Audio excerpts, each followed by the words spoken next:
Затоа што тоа е тоа таинствено смирение.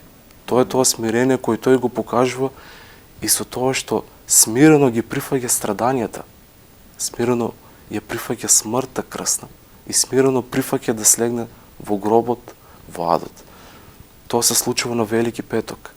Значи, Јуда предавајќи го, Христос е осуден од евреите за еретик, затоа што тие не ја разбираат неговата порака.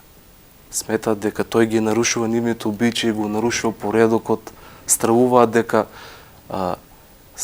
статусот или положбата што имале во Римската империја ќе бидат загрозена, нивните лични позиции ќе бидат загрозени, затоа што тој се представува како Христос, како Месијата, како некој што ќе го поведе израелскиот народ кон спасение.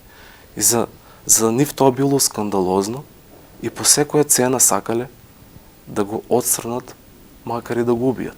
И тоа на Велики петок и се случува.